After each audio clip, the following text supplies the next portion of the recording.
रामानुज जयंती। भारत की भूमि बहुत पवित्र है। यहाँ कई संत महात्माओं ने जन्म दिया है, जिन्होंने अपने अच्छे आचार विचार एवं कर्मों के द्वारा मनुष्यों के जीवन को सफल बनाया और कई सालों तक लोगों को धर्म की राह से जोड़कर जीवन का मार्ग प्रशस्त किया। इन्हीं महान संतों में से एक हैं श्री रामानुज आचार्य। भारतवर्ष में रामानुज आचार्य की जयंती को रामानुजा जयंती के रूप में प्रत्येक वर्ष मनाया जाता है। यह जयंती दक्षिण भारतीय दार्शनिक रामानुजन आचार्य के सम्मान के रूप में मनाई जाती है। संत रामानुजा भगवान विष्णु के भक्त थे। उन्होंने भक्ति आंदोलन में अहम भूमिका निभाई थी। भगवान विष्णु की भक्ति के प्रति समाज को अग्रसर किया था। महान संत श्री रामानुजम का जन्म हिंदू मान्यताओं के अनुसार सन 1017 में श्री पेराम्बुदूर के एक ब्राह्मण परिवार में हुआ था। एक बार केशव समयाजी और कांतिमयी नामक एक दंपत्ति थे। वे दोनों एक धर्मी जीवन जी रहे थे और बहुत समर्पित भी थे, लेकिन वे निसंतान थे।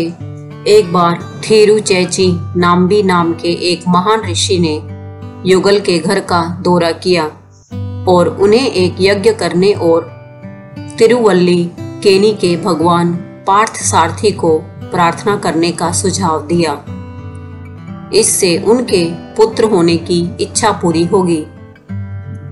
निर्देश के अनुसार वे दोनों यज्ञ करते थे और अत्यंत समर्पण और भक्ति के साथ देवता की पूजा भी करते थे। इसके लिए देवता उनकी ईमानदारी से बहुत प्रसन्न थे और इसलिए उन्होंने उन्हें एक बेटे का आशीर्वाद दिया। जब बच्चे का जन्म हुआ तो कई दिव्य निशान थे, जो दर्शाता था कि वह भगवान राम के छोटे भाई भगवान लक्ष्मण का अवतार हैं। इसलिए उनका नाम रामानुजम रखा गया।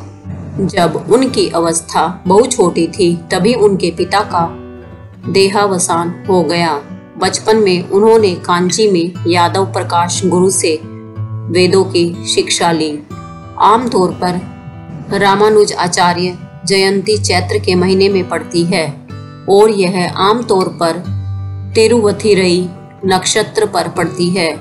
रामानुज आचार्य को सबसे ज्यादा ज्ञानी आचार्य के रूप में सम्मानित किया गया है, जिन्होंने वैष्णववाद के दर्शन और नैतिकता की वकालत कर समाज में सगुण भक्ति की नींव रखी।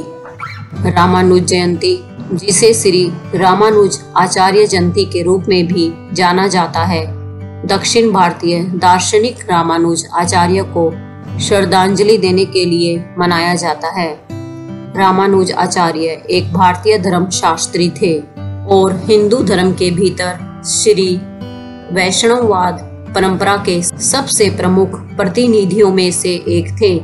भक्ति के लिए उनकी गहन नींव भक्ति आंदोलन के लिए प्रभावशाली थी। वे मानते थे कि भगवान विष्णु की पूजा एकमात्र तरीका है जो मोक्ष या बेहतर ज्ञात मोक्ष प्राप्त करने में मदद कर सकता है। वैष्णव संत होने के साथ साथ भक्ति परंपरा पर भी इनका बहुत प्रभाव रहा है। जैसा कि रामानुज द्वारा विकसित सिद्धांत इस आधुनिक युग में अत्यंत महत्व और प्रयोज्यता रखते हैं। इस प्रकार रामानुज की जयंती न केवल धूमधाम से मनाई जाती है, बल्कि बड़ी श्रद्धा और प्रासंगिकता के साथ मनाई जाती है। दक्षिणी और उत्तरी भारत के अधिकांश क्षेत्रों में भक्त कुछ विशेष व्यवस्थाएं करके इस दिन को मनाते हैं।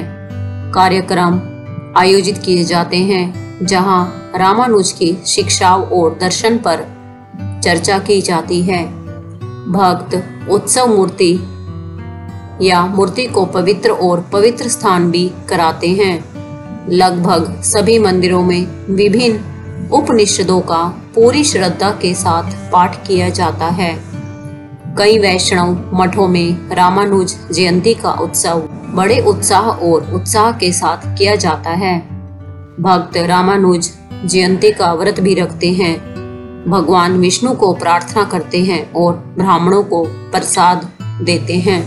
प्रसिद्ध दार्शनिक रामानुज आचार्य ने अद्वैत वेदांत के सिद्धांतों का चित्रित और परिभाषित किया। उन्होंने वैष्णववाद का समर्थन किया और वैष्णववाद की नैतिकता और शिक्षाओं से लोगों को अवगत कराने के लिए देश भर में भटकते रहे। रामानुज ने भक्ति योग के अभ्यास को प्रेरित किया, जो ध्यान पर भक्ति के महत्व पर केंद्रित था।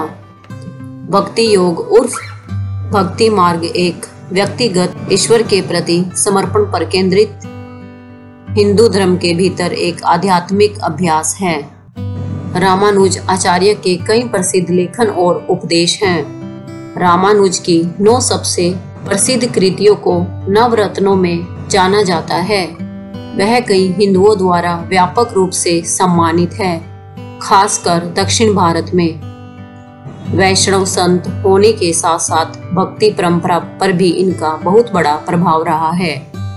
रामानुज के अनुसार ब्रह्म या ईश्वर एक सगुण तत्व है। आत्मा तथा ब्रह्म में कुछ विशिष्ट अंतर है। आत्मा अणु है तथा ब्रह्म विभु अथवा सर्वव्यापी है। आत्मा के विपरीत ब्रह्म पूर्ण तथा अनंत है। आत्मा ब्रह्म का अंश तथा उसी पर निर्भर है।